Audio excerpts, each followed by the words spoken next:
Buenas noches, compañeros del Centro de Investigaciones del Sistema Acusatorio. Les saludo el maestro Alfredo Calderón.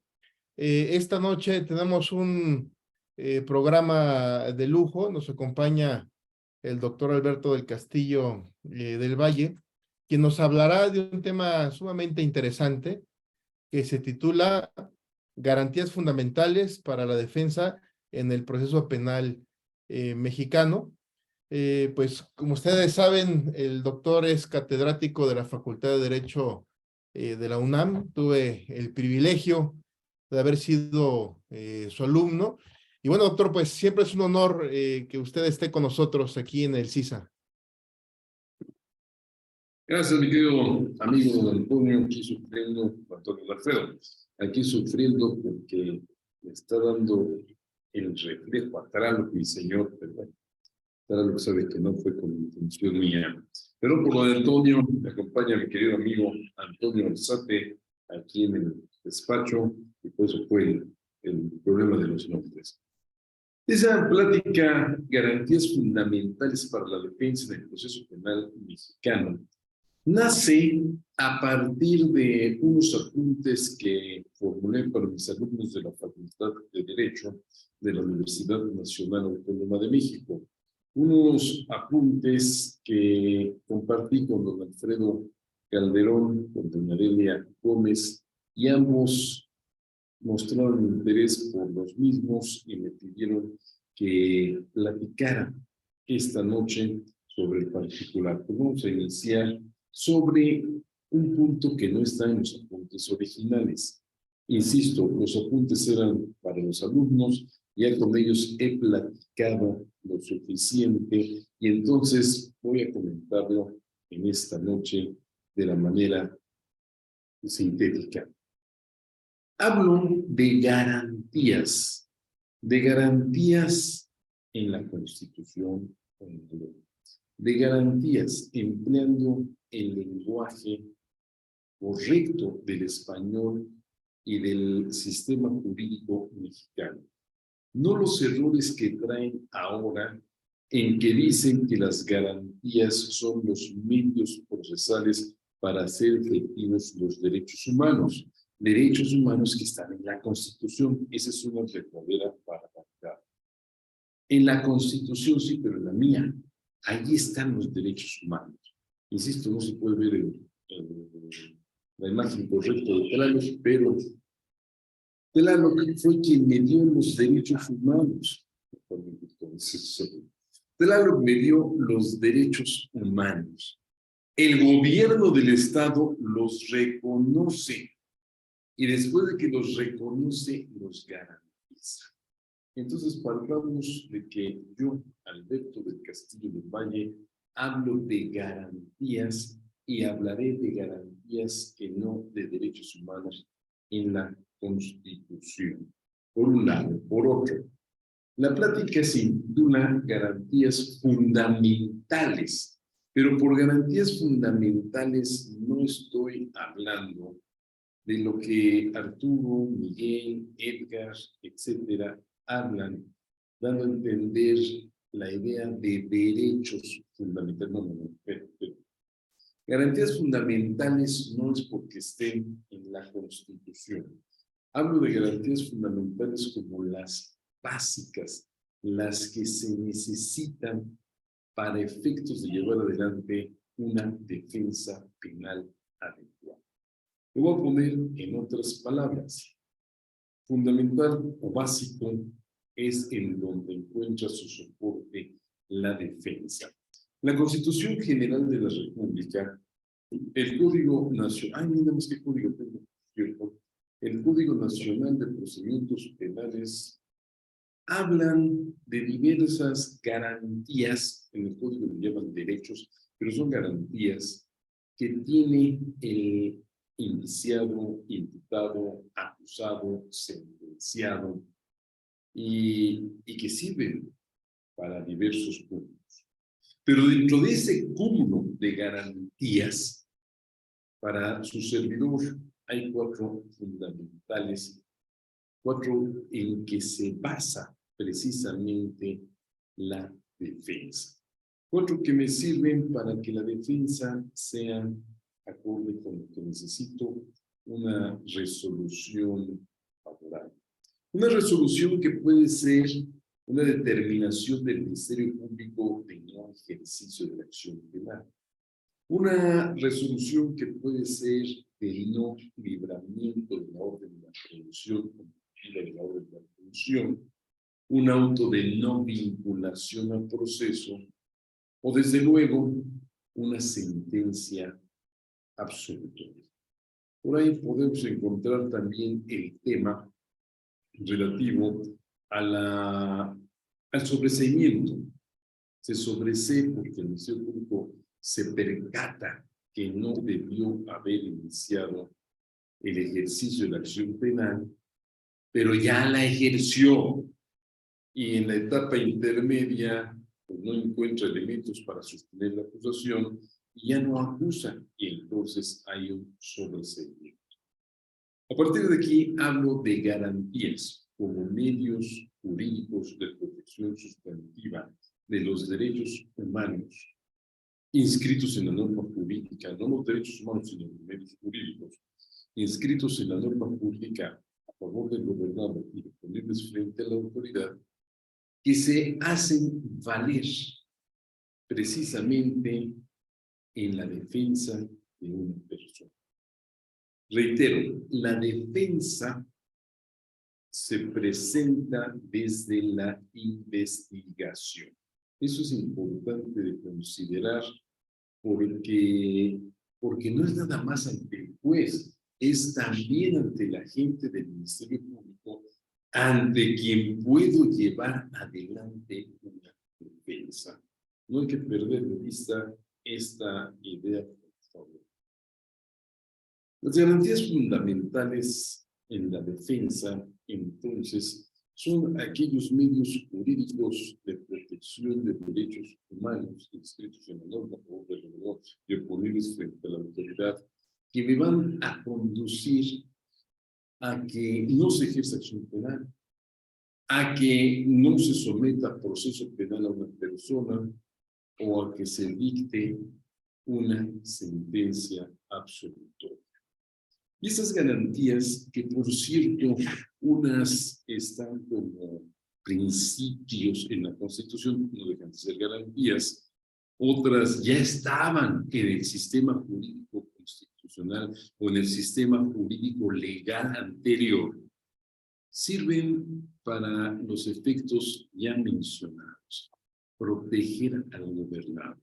Hablo en primer lugar de una garantía de gran altura, la presunción de inocencia.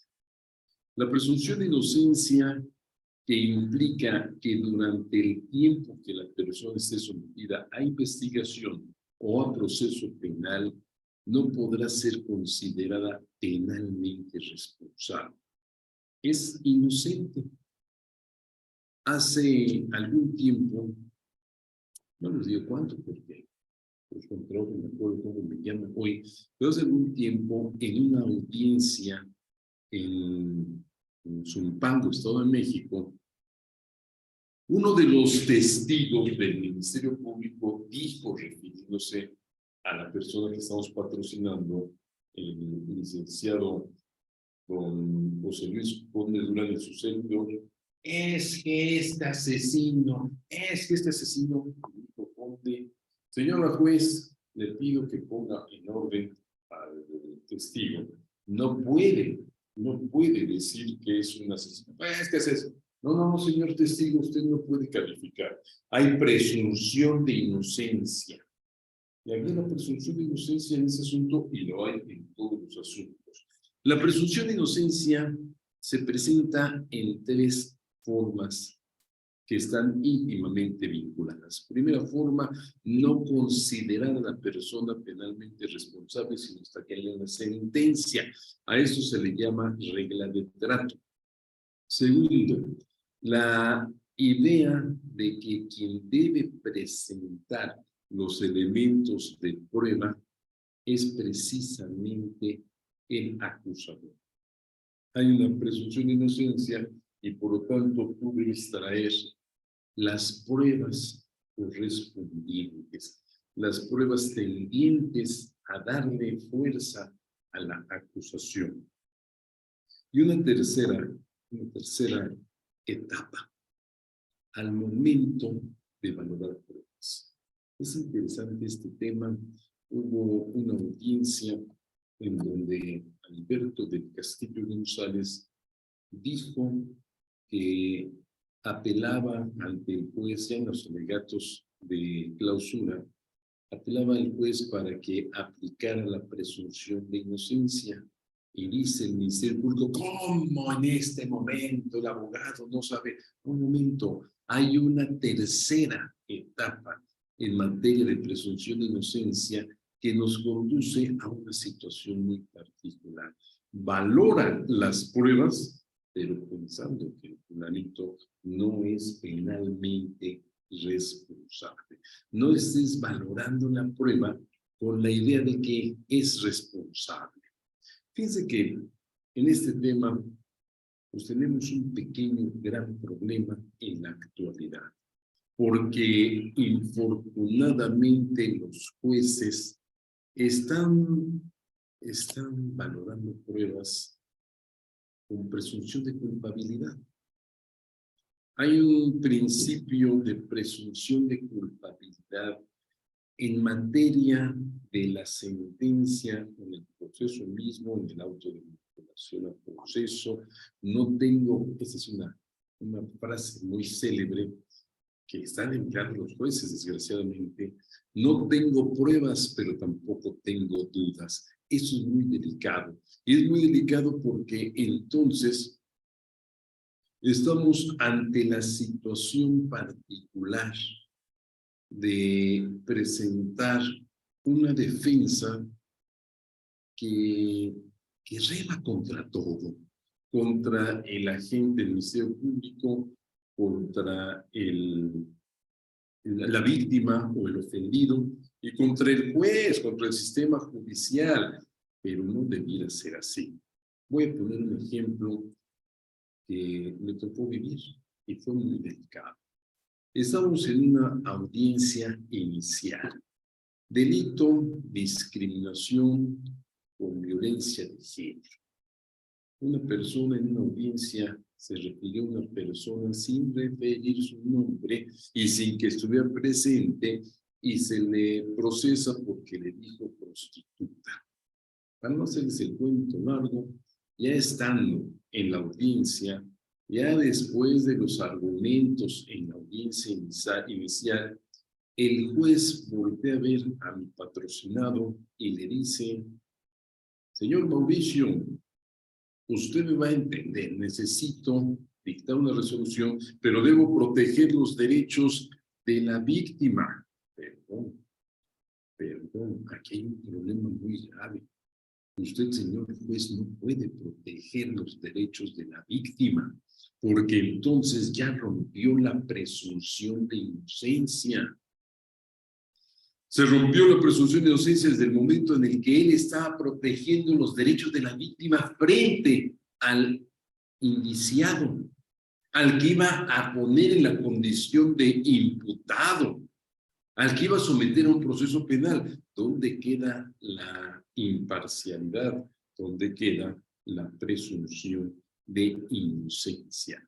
Esto, insisto, es sumamente delicado y debe ser motivo de estudio para que el juez no vuelva, cualquier juez, no este en particular, no vuelva a decir pues que va a llevar adelante una defensa de los derechos de una de las partes. Estamos hablando entonces de la presunción de inocencia con una regla de trato, con una regla de valoración probatoria y con una regla de juicio al momento de sentenciar. Muy importante esta garantía. Esta garantía no va sola, está acompañada de la defensa adecuada. De esa defensa adecuada a que alude el artículo 20, apartado B, fracción 9, pero que también la encontramos en el Código Nacional de Procedimientos Penales, cuando dice derechos, artículo 113, derechos del imputado. El imputado tendrá los siguientes derechos. 4, a estar asistido de su defensor al momento de rendir su declaración. 11, a tener una defensa adecuada por parte del licenciado en Derecho o abogado titulado, con cédula profesional, al cual elegirá libremente, etc. Quiero hacer referencia en este punto a un tema que ya traté, lo vuelvo a mencionar. La idea de los derechos, dice el artículo, tiene derecho a eso. Me dicen los que dicen que saben, porque han ido a Europa a sus cursos de 20 horas, ida y vuelta, etcétera, me dicen que en la Constitución están los derechos humanos. Ah, y por cierto, son derechos fundamentales. Y yo pregunto, si esta idea de estar asistido de su defensor al momento de rendir su declaración no está en el Código, no está en la Constitución, sino en el Código Nacional de Procedimientos Penales, ¿qué gran diferencia tiene con la garantía del artículo 20, apartado B, fracción 8, que dice, se tendrá derecho a una defensa adecuada por abogado, el cual elegirá libremente, incluso desde el momento de su detención? Si no quiere nombrarlo, bueno, pero no dice que el abogado debe estar presente en la declaración. Entonces pregunto, y la pregunta es muy inocente, ¿qué gran diferencia hay entre uno y otro derecho para que uno sea fundamental y el otro no?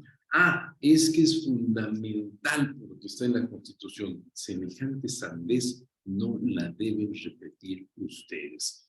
Un derecho humano no puede ser fundamental en la medida en que esté en la Constitución, porque no está en la Constitución, está en mí.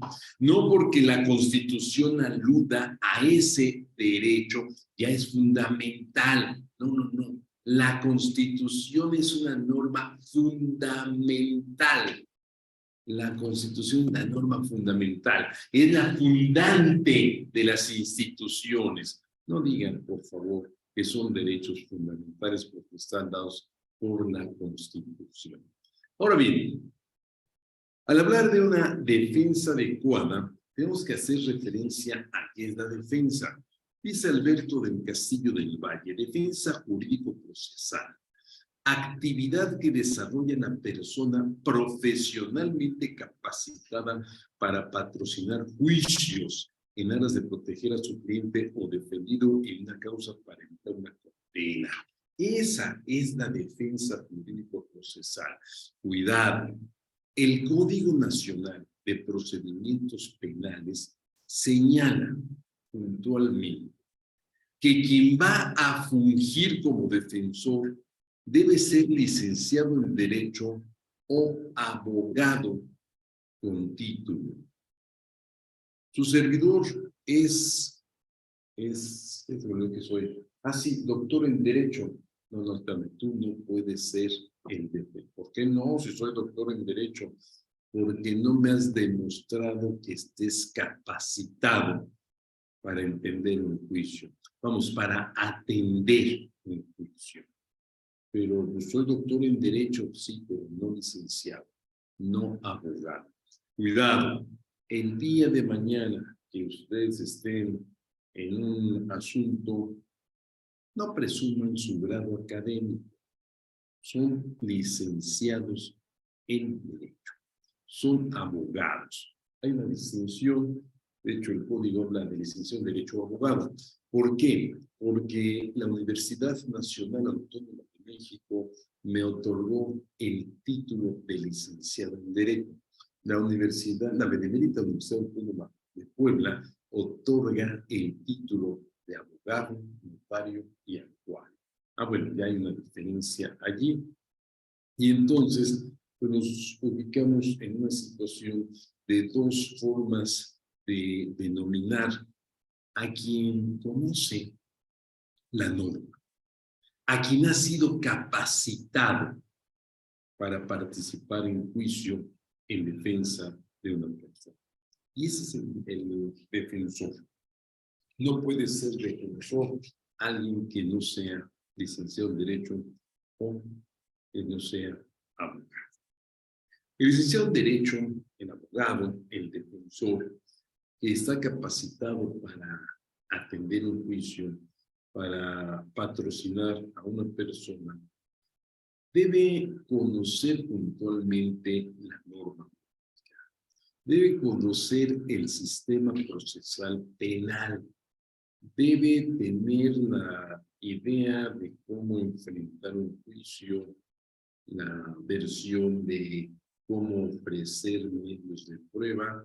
En materia penal, hoy tenemos que hacer un primer descubrimiento probatorio. Ya después del descubrimiento probatorio, pues viene una audiencia, y en esa audiencia debe debatir para los efectos de que se le admitan los medios de prueba o para que en su caso no se admitan, se excluyan los medios de prueba aportados por el Ministerio Público o por la víctima.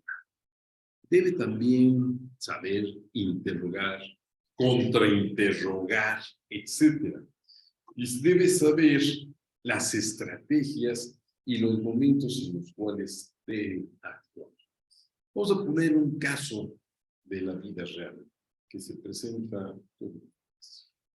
Estamos en una audiencia ya de juicio oral y el testigo del Ministerio Público no me ha dañado.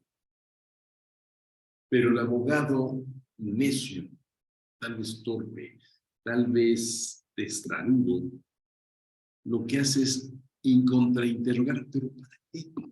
Si no te ha causado daño el testigo. Ahí está parte de la estrategia, ahí está parte de la forma en que debe conducirse el defensor. Saber si voy o no voy a contrainterrogar. ¿Para qué contrainterrogo si el testigo no ha sacado información alguna para el juez? En una audiencia, eso le dijo el juez al defensor. Oye, pero no me traigas, no saques información que no me ha dado el testigo. Quédate calladito. Viene esto a colación por lo siguiente. En un curso del nuevo sistema procesal penal, hace muchos años, dijo el instructor, por cierto, de nacionalidad costarricense: el mejor contrainterrogatorio es el que no se hace en un momento eterno. Yo le he contrainterrogado, repreguntado en aquel tiempo a los testigos y los he destrozado. Lo que es correcto es saber en qué momento, en qué caso, sí formular un contrainterrogatorio y hasta dónde llego, y en qué caso no participar de esa práctica. Otro de los temas interesantes, desgraciadamente, pues lo hemos sabido, no yo, mi otro yo y mi super yo, sino los abogados en general, es la versión de los abogados, de los defensores, de ir a un procedimiento abreviado. ¿Verdad? El procedimiento abreviado, es cierto, da pauta para que se resuelva en menor tiempo el asunto. Pues claro, no va a haber prueba, no va a haber algo, lo único que hay es una audiencia en la que se condena a la persona. Pero el abogado, el defensor, debe estar capacitado para saber en qué momento vamos al procedimiento abreviado. Es que no te van a poner 20 años, nada más van a ser 5 años. Pues sí, pero yo no cometí un delito, ¿por qué tengo que purgar una pena por 5 años o por X tiempo? Cuidado, el abogado a veces lo hace por torpeza, a veces lo hace por haraganería, a veces lo hace irresponsablemente. En un asunto que se me encomendó, y de hecho se me encomendó por culpa del defensor público, el defensor público ya había llegado a un arreglo con el Ministerio Público. Nos vamos al procedimiento abreviado. Y le dijo entonces a mi cliente, oye, pues ya el Ministerio Público y yo llegamos a un acuerdo, no vamos a ir a juicio, va a ser un procedimiento abreviado. Así ni él ni yo trabajamos. Qué poca seriedad, qué escasez de ética. ¿Cómo que y así ni tú ni yo trabajamos? Tienes que llevar adelante la defensa de esa persona, porque esa persona posiblemente no cometió un delito. En una pequeña trampa, pero a la que me conduce la Constitución, puede ser que mi cliente acepte ir a un procedimiento abreviado. Cuidado con el artículo 20, apartado A, fracción 7. Segunda parte, si el imputado reconoce ante la autoridad judicial voluntariamente con conocimiento de las consecuencias, eso es muy importante, que la persona conozca las consecuencias de aceptar el procedimiento abreviado. ¿Cuáles son las consecuencias? Primera, acepto que cometí el delito. Ya le quité casi toda la carga de prueba al Ministerio Público. Ya acepté ir al procedimiento abreviado, acepté que cometí el delito. Voluntariamente, pues sí, fue mi voluntad, pero no tuve el conocimiento de las consecuencias, una sentencia condenatoria. Su participación en el delito, cuidado con esta parte. Y existen medios de convicción suficientes para corroborar la imputación, el juez citará audiencia de sentencia, cuidado. Pero es indispensable, es fundamental que haya elementos de convicción para poder considerar que sí se cometió el delito. Hay un asunto que estoy desde patrocinar, un juicio de amparo directo que he de promover, merced al cual voy a hacer valer esta idea. Si la persona en la hora quejoso sí aceptó ir al procedimiento abreviado, pero no fue debidamente asesorado, no tuvo una defensa adecuada. Y no tuvo una defensa adecuada porque nunca se le dijo cuál es la consecuencia de aceptar el ilícito, o la consecuencia era una y nada más una: eres penalmente responsable y vas a tener una sentencia más rápida, sí, pero sentencia condenatoria. Pero algo delicado, y aquí es donde viene parte de la defensa adecuada. Estamos en una audiencia ya del procedimiento abreviado, pues que el defensor diga: su señoría ha aceptado que participó en el ilícito. Sin embargo, usted no tiene elementos de convicción suficientes para el efecto de que se condene. Y dice el 402, último párrafo: no se podrá condenar a una persona con el solo mérito de su propia declaración. Bueno, eso es para el juicio ordinario, sí, pero también opera para el procedimiento abreviado. Tengan mucho cuidado porque esto nos puede llevar a una sentencia absolutoria en un procedimiento abreviado. Pero para ello hay que tener la destreza para saber hacerlo.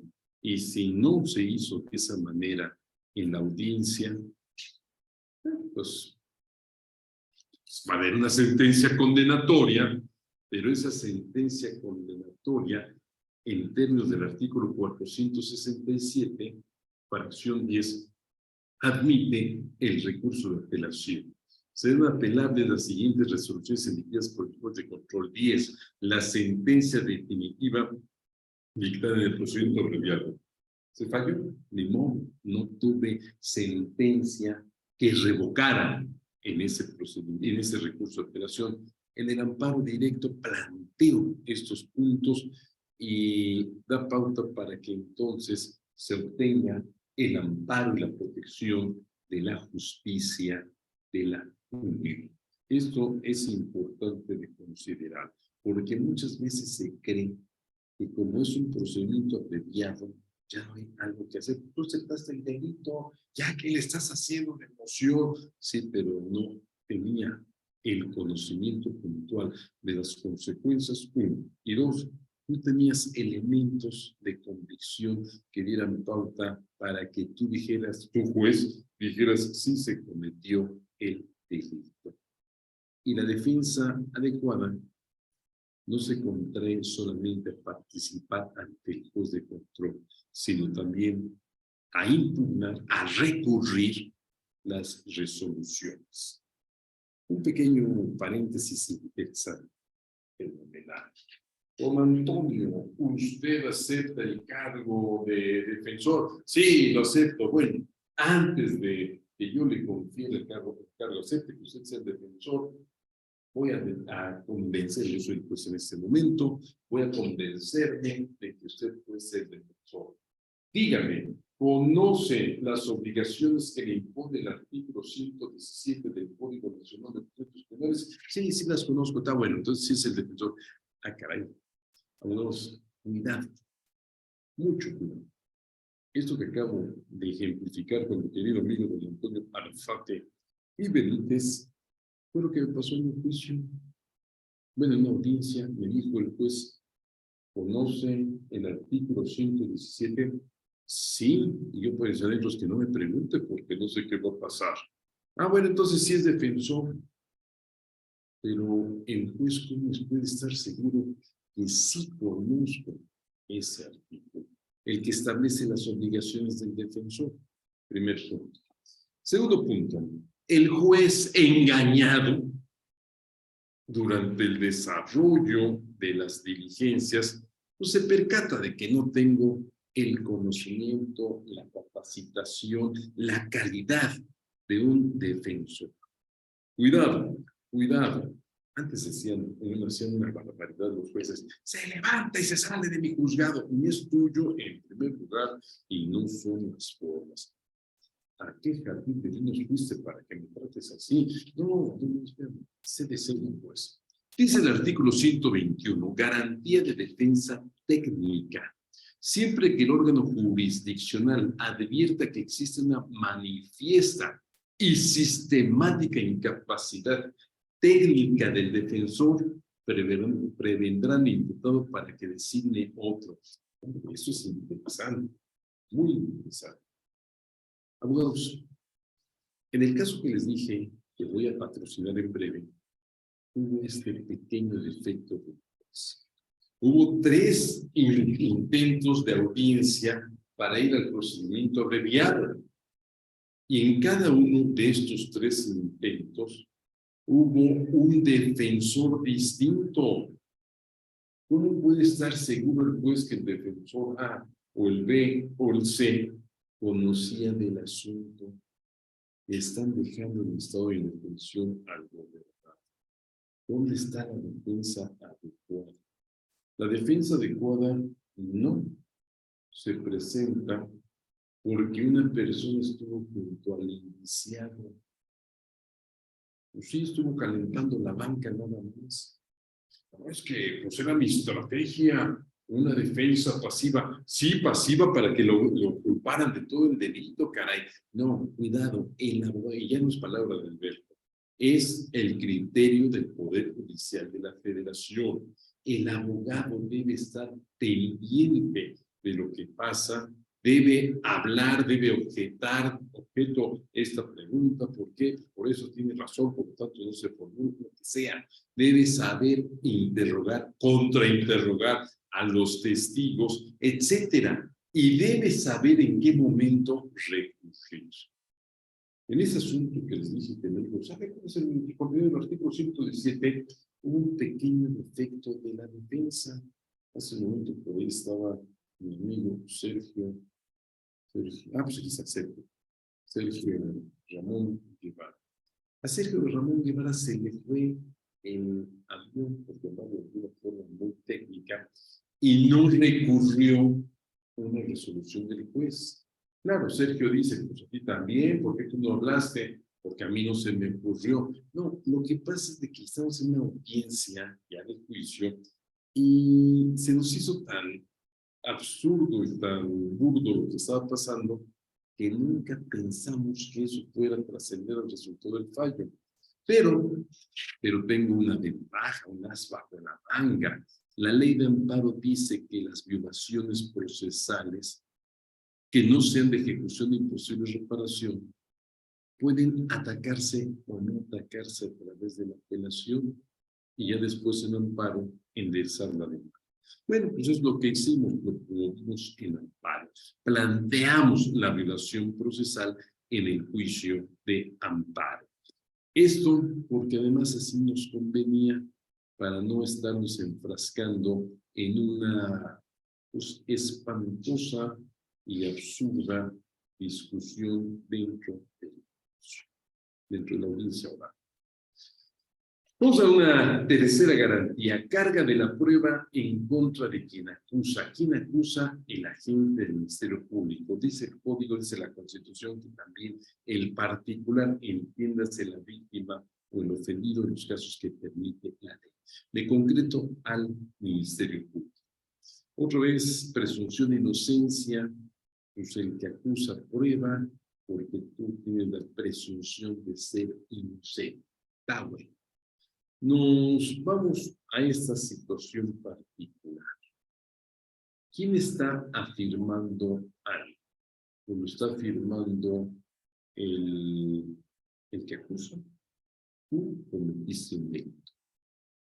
Un asunto reciente, vigente en un amparo directo, en un asunto, el Ministerio Público, no es cierto, estoy mintiendo, la Suprema Corte de Justicia ejerce acción penal. ¿Y por qué ejerció acción penal? Porque mi cliente omitió obligar a su inferior a cumplir con la sentencia de amparo. Dice la ley de amparo, artículo 267, que comete delito el superior jerárquico que no obliga al inferior a cumplir con la sentencia. Bueno, esperen. El que dolosamente, pues acreditan el dolo, ejerció acción penal a la Suprema Corte de Justicia y ahí acaba su actuación. De ahí en adelante le corresponde al agente del Ministerio Público. Y el Ministerio Público debió aportar los medios de convicción para demostrar que don Antonio conocía la sentencia del amparo y la resolución que decía obliga a tu inferior a cumplir con la sentencia. Porque si don Antonio no tenía conocimiento de esto, ¿cómo pudo actuar contra él? ¿Quién debe acreditar el dolo? La gente del Ministerio Público. El indiciado, el imputado, el acusado, no está obligado a probar. Que pruebe quien está acusando. Vamos a cambiarle un poquito la versión. Reitero, la garantía de la defensa adecuada rige desde la investigación. La presunción de inocencia rige en la investigación. Si en la investigación no se le han aportado los suficientes elementos de prueba, o sea, los datos de prueba al Ministerio Público, este no debe ejercer acción penal. Pero es que tú pues no has aportado un dato de prueba para demostrar pues, que tú no cometiste el delito. No, espérame. No me traigas a mí la carga de la prueba diabólica o de la prueba de lo imposible. Prueba diabólica, prueba de lo imposible. Demuéstrame que no hiciste. No, espérame. Demuéstrame que no sabías. No, después de que dice que yo sabía, pruébamelo. Un paréntesis breve. Artículo 261. Perdón. Artículo 261 del Código Nacional. Y así para hacer publicidad. Datos de prueba, medios de prueba y pruebas. El dato de prueba es la referencia al contenido de un determinado medio de convicción, aún no desahogado ante el órgano jurisdiccional, que se advierta idóneo y pertinente para establecer razonablemente la existencia de un hecho delictivo y la probable participación del imputado. No, espérame, yo nunca, jamás, como defensor, aportaré un dato de prueba, conforme el 261, nunca lo haré. ¿Por qué? Pues porque el dato de prueba sirve para demostrar que sí hay un delito y que mi cliente lo cometió. Valiente defensor me convertí. Ese es el segundo párrafo. Los medios o elementos de prueba son toda fuente de información que permite reconstruir los hechos, respetando las formalidades y procedimientos procedentales previstas para cada uno de ellos. Entonces lo que yo debo aportar son medios de prueba. Hoy pues me cambian la versión y me dicen, Alberto, espérate, medios de prueba es en el juicio, antes en la investigación son datos de prueba. Traía un pequeño pleito con unos amigos, pues mis amigos que no me interesan, sí, tienes razón, ahí nos vemos. Sin embargo, subsiste mi idea, no voy a aportar datos de prueba, ni en la investigación, porque a mí me contrataron para salvar el pellejo de mi cliente. Medios de prueba. Pero eso me corresponde a mí presentar. Si el delito es por omisión, no hiciste, no, sí, claro, aquí está la instrucción que les diré a mi inferior jerárquico. Bueno, reitero. Pero como yo no sabía, no conocía de ese requerimiento de obliga a cumplir con la sentencia, yo no voy a aportar medios de prueba, le corresponde al Ministerio Público. Y en la audiencia de juicio oral se desarrollaron unos medios de prueba que ofreció el Ministerio Público, pero cuidado, ninguno demostraba que mi cliente tuvo conocimiento de ese requerimiento. Obliga a tu inferior a cumplir. No, yo no tenía. Bueno, el Ministerio Público nunca presentó un medio de prueba para acreditar eso. En una plática informal, obviamente, con Alberto, mi hijo, le dije, oye, en este asunto, ¿en qué estuve mal? ¿En qué estuvimos mal? ¿Qué nos falló? ¿Qué fue lo que no hicimos bien? Yo creo que no aportamos pruebas. ¿Pero qué medios de prueba vamos a aportar? ¿Qué medios de prueba? Es un hecho negativo, es un hecho ofensivo, ¿no? Es un hecho positivo, es un delito de hacer, pues un delito de no hacer, pero yo no tengo una forma de saber de pauta para probar que no tuve conocimiento, porque yo le puedo traer al juez 50 documentos, sí, pero estás ocultando el en que se te notificó. Cuidado, la prueba diabólica demuestra tu inocencia, salvo el caso que ya mencioné. Pues sí, señor. Sí, señor juez, fíjate que efectivamente, pues, hubo un incidente, una persona caída, y sí le presté la atención. Hice una referencia de, anteayer estábamos en un restaurante con un amigo, yo no les digo el nombre para que no sepan que era José Eduardo Pérez y Espinosa. Estaba en el cuarto secreto del baño cuando una persona entra y hace esfuerzos. Pues yo me salí del cuarto secreto, no le prestaste asistencia, pues no sé hacer esas cosas. Pues mucho ayuda el que no estorba. Salí y ahí sí es donde participé. Pedí auxilio para la persona que estaba en un problema en el baño. Esa es la defensa que puedo tener. No soy experto en el, no sé ni qué hacer en esos casos de emergencia. Cuidado. Le dije a la persona de la puerta del baño, oiga, atienda al que está allá adentro. busque un médico, un paramédico o alguien. Ahí sí puedo probar algo. Garantía, ya para concluir. Carga de la prueba a cargo del que acusa. Y esta garantía se combina con otra más. Esta otra garantía es fenomenal, extraordinaria. El juez solamente puede condenar cuando tenga convicción plena de la responsabilidad de la persona. Artículo 20, apartado A, fracción 8. El juez solo condenará cuando exista convicción de la culpabilidad del procesado. Pues más o menos lo que dije hace un momento con relación a la garantía de presunción de inocencia. ¿Y qué fue lo que dije en relación a la garantía de presunción de inocencia? Señor juez, valora pruebas y solo si tienes convicción de que yo participé en el delito, que yo fui el que accioné el arma con la que se mató una persona, etcétera, solamente si tienes esa convicción, pero valorando las pruebas de manera libre y lógica, entonces de otra forma no lo puedes hacer.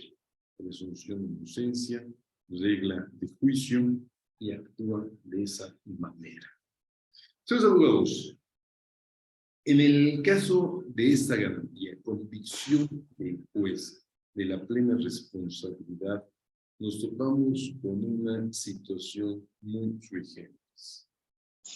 El juez no puede condenar. Bueno, no puede ni siquiera someter a proceso penal a una persona, no puede dictar una sentencia de juicio abreviado condenando, si no tiene elementos de convicción plena sobre la participación o la responsabilidad penal de la persona. Hago una pequeña aclaración. Y en esto me ayuda el artículo 1 de la Constitución, segundo el párrafo. Las normas relativas, lo van a leer a mi modo. Las normas relativas a las garantías se interpretarán de conformidad con esta Constitución y con los tratados internacionales de la materia, favoreciendo en todo tiempo al gobernado la protección más amplia. Aplican estas garantías tú, agente del Ministerio Público, tú, juez de control, tu tribunal de enjuiciamiento, tu tribunal de alzada. Por cierto, dice la fracción 9 10 del apartado A del artículo 20. Los principios, o sea, las garantías previstos en este artículo se observarán también en las audiencias preliminares de juicio. Por esto, aplícalo para que me beneficies a mi gobernar. A grandes rasgos, este es el tema de las garantías fundamentales para la defensa en el proceso penal mexicano. Le voy a pedir a mi querido amigo don Alfredo Calderón que comparta ahora una sinopsis de lo que ha sido esta plática para darle fuerza a mis argumentos. Nada más que así no se va a ver porque está muy grande, muy pequeño. Siempre me pasa lo mismo, pero al revés. Cuando es letra chiquita, me lo pone pequeño. Cuando es grande, ahí está. Dice aquí, la defensa penal mexicana está garantizada, evitando que la arbitrariedad esté desbordada, para que los tribunales realmente impartan justicia, sin que la función jurisdiccional solo sea ficticia. Esa es la función del proceso penal. La siempre, por favor, mi querido amigo. Estos medios que protegen así los derechos humanos erradican la presencia de actos penales malsanos, oponiéndose ante el fiscal y ante el juzgador, sea el de primera instancia o sea el revisor.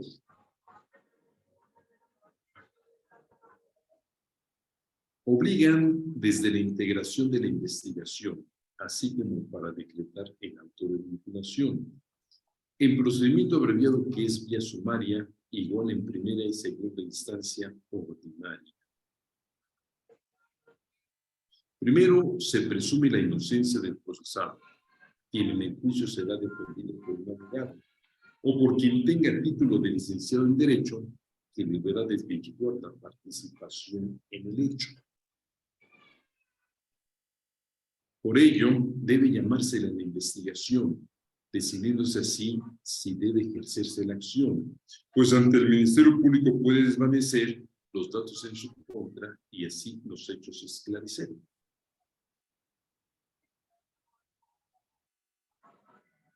Rige la carga de la prueba a cargo del acusador, quien con pruebas objetivas debe convencer al juzgador. A su vez, el reo puede ofrecer pruebas de descargo, procurando el juez que el proceso no sea tan largo. Con pruebas y argumentos se ganan los juicios penales, que van dando forma a los diversos actos procesales, procurando el esclarecimiento puntual de los hechos, pudiéndose impugnar y anular los fallos maltrechos. En sentencia puede condenarse si hay plena convicción y solamente si una persona da aprehensión. Pero en caso de que el juez tenga duda razonada, deberá absolver a la persona que fue acusada. Un paréntesis, sí, está bien. Sí. En esta lámina viene la esencia de todo lo que se ha dicho. Así, el deber de demostrar por parte del acusador frente a la adecuada participación del defensor, superando la presunción de inocencia con convicción, es la esencia de las garantías de la Constitución. Dice, el deber de demostrar a cargo del acusador, frente a una adecuada participación del defensor, una defensa técnica y adecuada, superando la presunción de inocencia. Tiene la presunción de inocencia, pero cuidado, se supera solamente con convicción. Solamente cuando haya convicción de que se cometió el delito puede condenarse. Esa es la esencia de las garantías en la Constitución. Esas garantías están en la Constitución, sí, pero la vamos a llevar a otra parte, a la ley secundaria, a ese reglamento. Mi querido Alfredo, la última y nos vamos, por favor. En caso de haberse contravenido las garantías en cualquiera de las etapas sin importar en cuál día, proceden recursos extraordinarios como la apelación, en su caso, el amparo de la justicia de la ley. Espero que esos pequeños versos, sí, poesía es ver. Poesía es la que se lleva a la mujer amada, puedo decirle, las poesías que hacía doña María Griver, qué belleza. Pero en fin, esta es una versificación en materia procesal penal, una versificación en que se está resumiendo lo que he comentado, esperando de esta manera darle fuerza a todo este punto de los apuntes que le compartí en aquel momento a don Alfredo, garantías fundamentales para la defensa en el proceso penal mexicano. Si hay alguna pregunta, estoy a sus órdenes, esperando por lo pronto que la plática haya sido de utilidad y que recuerden algo de lo que se dijo. Muy importante. El defensor es la persona capacitada para enfrentar el cargo que se lleva en contra de una persona, para asistir puntualmente a su cliente, a la persona que pone en sus manos su vida, su libertad, su integridad, su patrimonio, ante una acusación que muchas veces, y lo sabemos tristemente, que muchas veces es una acusación falsa porque no se ha cometido el delito. Antes de concluir, agradezco la presencia de todos ustedes esta noche. Gracias, mi querida Marcela Valero, obviamente Sergio Ramón, que ya los saludé. Muchas gracias, mi queridísimo Saín, doña Esther, don Jair, que me está saludando. Desde la bella ciudad Juárez, Marcela Valero, mi querida Guadalupe Liliana, que acaba de acreditar su primer semestre del doctorado en la Universidad Nacional Autónoma de México. Esther, ya la perdí, ya la vi, Esther Ramírez, y gracias a todos ustedes por acompañarme. A don Sergio Vázquez, ya lo vi por aquí, Fernando Bolaños, amigos de la Facultad de Estudios Superiores Aragón. Don Antonio, don Alfredo, a sus órdenes para cualquier pregunta. Sí, doctor, sí tenemos varias preguntas, o solo una. Dígame. Sí, nos preguntan, desde su punto de vista, ¿cuál sería la diferencia entre derechos humanos, derechos fundamentales, garantías y prerrogativas? Bueno, vamos al primero y último. Derechos humanos y prerrogativas, desde mi perspectiva, son lo mismo. Son las potestades que tiene el ser humano para poder desarrollarse plenamente en su devenir cotidiano.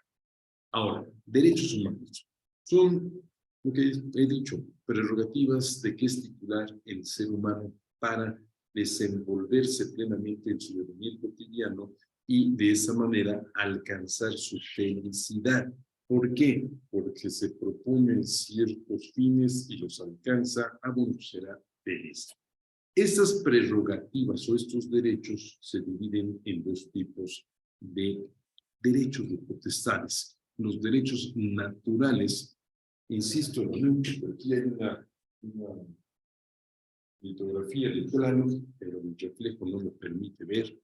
Tlaloc, mi Señor, me dio esos derechos, los derechos naturales, los derechos fundamentales. Fundamental, lo esencial de una cosa, tratándose de los derechos humanos, los derechos esenciales del ser humano.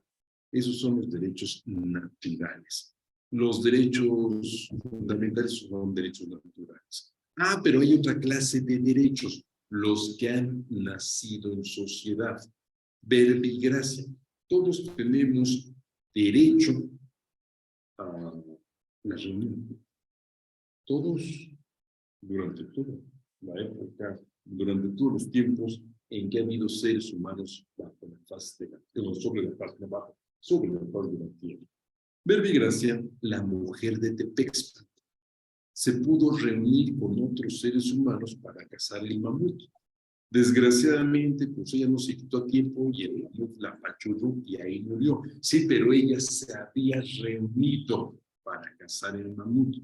Ese es un derecho natural, que este derecho ha cambiado un poquitín, porque hoy estamos ustedes y yo reunidos a través de la computadora, pero lo esencial, lo primario es, nos veíamos en el café. Hoy estamos aquí, don Antonio y yo, reunidos para un fin determinado, para jugar dominó, pero se atravesó una conferencia y tiene una cara de sargento mal pagado. Pero lo importante es, nos fijamos una hora, un lugar determinado, un espacio específico, un fin concreto. Y cumplida la misión, desaparece la reunión. La mujer de Tepexpan se reunió para cazar el mamut. Pero ya cuando se creó la sociedad, se crea un derecho que es el de asociación, que no es lo mismo que la reunión. La asociación es la potestad humana que permite a dos o más personas crear una persona moral, una ficción jurídica. Mientras no haya sociedad y no haya ley, no puede haber esa asociación. Pero cuando ya se creó la ley, entonces ya puede haber asociación. Ya tenemos entonces la presencia del derecho humano, sí, pero el derecho nacido en sociedad. El derecho humano, por lo tanto, es la prerrogativa que me permite desenvolverme plenamente, reuniéndonos o asociándonos, y que da pauta para que pueda alcanzar mis fines, mis metas y ser feliz. Puede ser natural o puede ser nacido en sociedad. Cuando ese derecho humano, que por cierto, se hace valer frente a todo mundo, gobernantes y gobernados, cuando ese derecho humano ha sido reconocido por el gobierno del Estado y ha otorgado ya en la Constitución General de la República, ya en la ley secundaria, ha otorgado un medio de protección del mismo frente a la autoridad, estamos ante una garantía, medio de protección del derecho humano que asegura el libre y pleno ejercicio del derecho humano. Palabras que no son mías, son del artículo 1.1 de la Convención Americana sobre Derechos Humanos. Y cuando esta garantía es violada, procede un medio de defensa de la garantía. En México, preferentemente el juicio de paz. Tenemos la justicia electoral que sirve para hacer imperar las garantías del ciudadano. Mi querido Alfredo, no sé si con esto despejo la duda, la interrogante. Cuidado nada más, una cuestión. No hay una diferencia entre derecho humano y derecho fundamental. El derecho fundamental es necesariamente un derecho humano. Muchas gracias, doctor. Siguiente pregunta. Los principios generales establecidos en el artículo 20 constitucional, apartado A, ¿deben de entenderse como garantías? Sí, claro. Claro. Lo voy a demostrar. Dice, por ejemplo, toda audiencia se desarrollará en presencia del juez. Pues es una garantía. Tengo la certeza de que el juez debe estar presente, y si el juez no está presente, no se puede celebrar la audiencia. El juicio se celebrará ante un juez que no haya conocido el caso previamente. Señor juez, usted ya conoció en la audiencia intermedia, no puede conocer el juicio ahora, o sea, en la etapa de juicio oral. La carga de la prueba para demostrar la culpabilidad corresponde a la parte acusadora, conforme lo establezca el tipo penal. Bueno, pues es una garantía sobre la carga de la prueba. ¿Por qué le llamaron principios? No lo sé. ¿Por qué hasta ahora tenemos en el sistema jurídico mexicano la presencia de los principios? No, espera, me vamos por partes. Está llegando mi amigo Jesús Vázquez Madrid y él en alguna ocasión, el año pasado, tuvo una pequeña plática conmigo y me decía, ¿pero qué es esto de nuevo? ¿Qué novedad hay? Bueno, pues no hay novedad, ya lo conocíamos. Sí, pero no en la Constitución. Estaba en el Código. Pues estaba en el Código y era derecho mexicano. Y era una garantía legal. Una garantía de que el que acusa prueba, no yo. Demuéstrame que yo fui responsable. Entonces, y en síntesis, para Alberto del Castillo del Valle, lo que hay en estos 3 párrafos, pero en esos 3 apartados A, B y C, son garantías. Se le llaman principios o le llaman derechos, es porque no saben la temática mexicana, no conocen la tradición jurídico-constitucional mexicana. Perdón, ya le hice publicidad a su libro, mi querido amigo, vamos a hacer publicidad al mío. En este libro que se llama Curso de Derechos Humanos y Garantías, hago referencia como garantías en el poder penal, entre otras, a la competencia del juez de control del juicio, la protección de la integridad de las comunicaciones, garantías en la investigación, fines y principios del proceso penal. Entonces, estoy hablando de estas garantías y no de los principios del derecho procesal penal. Muchas gracias, doctor. Una pregunta más. En relación con la carga de la prueba, ¿qué opina usted cuando se trata de la responsabilidad penal de las personas jurídicas? ¿Serán estas que deberán de acreditar su control organizacional o será el Ministerio Público? Tenemos la misma idea que sostuve hace un momento. ¿Cuál? Hay una carga de la prueba a cargo del Ministerio Público, el que acusa. Claro, hay momentos en que yo tengo que acreditar. Yo voy a acreditar, por ejemplo, mi participación en un delito por omisión. No, yo no mentí. Vamos a poner el mismo caso que tengo, pero en una situación diversa. Me obligaron, o sea, me dijo el juez, debes llevar adelante la invitación a tu, se fue la palabra legal que dice la ley de amparo, para que él cumpla con la sentencia.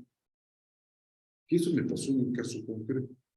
Dice el superior jerárquico, mira juez, yo ya le dije, sí, nada más decide, pero bueno, por lo pronto, yo que ya le dije al inferior y ya presenté el documento, demuestro que sí hice lo que correspondía a mi competencia, a mi atribución a hacer. Ahí está la carga de la prueba.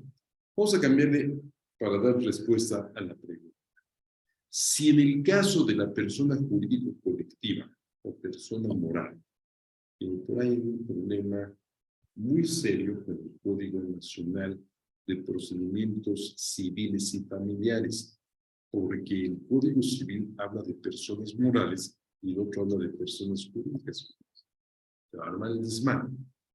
Ya verán que sí. Pero bueno, si la persona moral es acusada de delito y uno de los funcionarios o de los socios dice, oye, espérame, yo giré esa instrucción, yo dije esto, yo dije el otro, pasó esto, pasó el otro, debe aportar esos niveles de convicción para demostrar que él no participó en la comisión del ilícito. Sí, el Ministerio Público tiene que aportar pruebas de la comisión del delito. Ya lo tengo acreditado.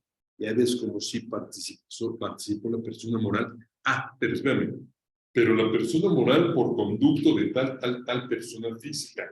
No de mi persona. Yo sí hice lo que tenía que hacer. Es ahí donde se debería dar la prueba o el medio de prueba por parte del gobierno. Gracias, doctor. Respecto a la garantía de convicción plena de culpabilidad, ¿qué opina del tribunal de enjuiciamiento integrado por un solo juez cuando deberían ser 3 jueces de juicio oral?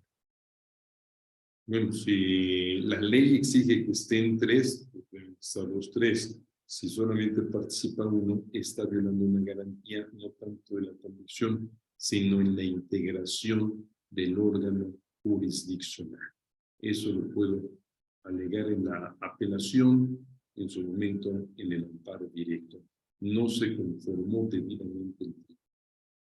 Claro, si los otros 2 jueces firmaron la sentencia, pero si tú no estuviste presente, tú no pudiste haber actuado de esa manera. Ya se fue don Alfredo. Ah, no, ya regresó. No, perdón, es que se me está acabando la batería. ¿A usted? No, a la computadora. Sí. Nos pregunta Rosa María Macías, nos dice, una persona bajo proceso podría argumentar deficiencia en su defensa cuando se advierta la carencia o negligencia en su defensa. Es Rosa María Macías. Sí. La saludo hasta la bella ciudad, allá la vi, de La Paz, Baja California Sur, hermoso lugar donde cada vez que voy soy muy feliz y aunque ustedes no lo crean, me siguen. Veo todos los días, no sé por qué, pero placas de automóviles que dicen Paz o que dicen BCS, Baja California Sur. Hay gente que no entiende esto de las iniciales de un hermano, por ejemplo, MBR, ¿qué me importa tu placa? Bueno, pues era así, que era una persona, pero bueno. Dígale, Rosa María, ¿cómo está usted? Don Alfredo Forrosote. Sé que hice lo que no debo hacer, me distraje y a mí, que tengo poca capacidad, se me olvidó cuál es la pregunta, perdón. Sí, nos pregunta que si una persona bajo proceso podría argumentar deficiencia en su defensa Sí. cuando se advierta la carencia o negligencia de la misma. Sí, sí, sí, claro, sí se puede y lo debe hacer valer. Pero claro, él le puede decir al juez, oye, juez, pues como que yo veo que mi defensor, o puede ser el caso que le estoy comentando nuevamente, en el asunto que voy a patrocinar en breve, en amparo directo voy a decir, oye, espérame, claro, lo va a decir mi cliente, pero yo soy el que lo va a redactar. No tuve una defensa adecuada. No tuve una defensa adecuada porque habiendo tenido medios de convicción que demostraban que el día en que se cometió el ilícito yo estaba en Querétaro y no en la Ciudad de México, no lo hizo valer, no presentó un medio de convicción fundamental para que el juez dijera, pues no pudiste haber cometido el delito. ¿Qué fue lo que le dijeron los defensores, por decirles así, públicos, en número de 3, en una, en 2, en 3 distintas audiencias? Declara mejor que tú cometiste el delito, así nada más te ponen 7 años de cárcel y no 20. No, pero espérate, si yo no cometí, no, pero es lo que mejor te conviene, papá. Entonces eso no es una defensa adecuada. Y el juez debió haber tenido en cuenta algo, que en la 1 y en la 2 de las audiencias que hubo, que se suspendieron para que él le preguntara a su familia si quería irse al procedimiento abreviado, él dijo, señor juez, soy inocente, ¿por qué su defensor no lo defendió? Ahí es donde puede plantearse esta situación, aunque esté condenado, esta situación que hace ver que no es penalmente responsable. Gracias, doctor. Una última, doctor, en respeto a su tiempo. Nos dice Serge, en una sentencia condenatoria ante tribunal de enjuiciamiento que ya fue confirmada por la sala, en vía de amparo se puede alegar que no fue asesorado para un procedimiento abreviado. Sí, sí. Pude irme al procedimiento abreviado y no me asesoró, no me recomendó, no me dijo los beneficios, no me lo dijo el que fungió como mi defensor. Entonces, desde luego, sí es factible que se haga valer ese tema. Serán todos, doctor, serán todas las preguntas. Y bueno, pues aquí compartirle que el libro que le dedicamos en su honor, Gracias. como usted sabe, es esta ley de amparo, ¿no? Ya va a estar próximamente a la venta en librerías Gandhi, por si alguno de ustedes la quiere consultar, ¿no? Se distribuye también por Mercado Libre y en Porrúa. Y bueno, pues también para hacerle un pequeño comercial a este Código Nacional, igual de mi autoría, que utilizó el doctor Alberto del Castillo, pues igualmente lo pueden encontrar en Gandhi o en Librerías Porrúa o bien en Mercado Libre. Y aprovechar el espacio también para saludar a la doctora Rosa María Macías, que no la había visto. Un saludo y un abrazo hasta Baja California Sur, allá a La Paz. Y pues, doctor, nuevamente, doctor, pues un honor, como siempre, que esté con nosotros, que comparta sus conocimientos, ¿no? Y pues, compañeros, próximamente vamos a tener un curso en línea del amparo contra la orden de aprehensión que va a dar un amigo mutuo, aquí con el doctor Alberto del Castillo, el maestro Gonzalo Covarrubias. Para mayor información nos pueden seguir en nuestras redes sociales, ahí en Facebook como Centro de Investigaciones del Sistema Acusatorio. Doctor, nuevamente agradecerle su tiempo, esperemos que pronto lo tengamos nuevamente aquí con más temas interesantes y comentarle también que dentro de, hay algunos comentarios respecto a su ponencia. Nos dice Edgar, muy atinada la crítica al concepto legal de dato de prueba. Marcela, excelente conferencia. Y además lo escrito en las láminas rima. En fin, un verdadero poema su presentación. Ahí tiene, doctor. ¿Qué Marcela fue ella? Porque no veo. Es Marcela Ivonne. Es García Smith. Marcela Ivonne nos dice García Smith. también. Vianey Cáceres, excelente conferencia. Lo felicita también Esther Ramírez. Guadalupe Liliana Pérez también. Y lo saluda de igual forma el abogado Fidel Aguilar. ¿Sí? Doctor, pues ya no hay más preguntas por resolver. No sé si le quiera dar un mensaje a nuestra comunidad respecto a este tema. A este y a todos los temas, abogados, tenemos la obligación de, para estar actualizados, no hay que dejar de estar al pendiente de lo que pasa en el mundo del derecho. Démosle una revisada a los códigos, vamos a actualizarlos y qué bueno que invierten un poco de tiempo. Ojalá que la plática haya sido realmente de utilidad. Lo que se transmitió en RIMA sea útil. Voy a ver en qué forma, no sé cómo puede ser don Alfredo, para que todos lo tengan. ¿Por qué? Porque fue redactado con esa finalidad de dar un conocimiento jurídico de una manera diversa.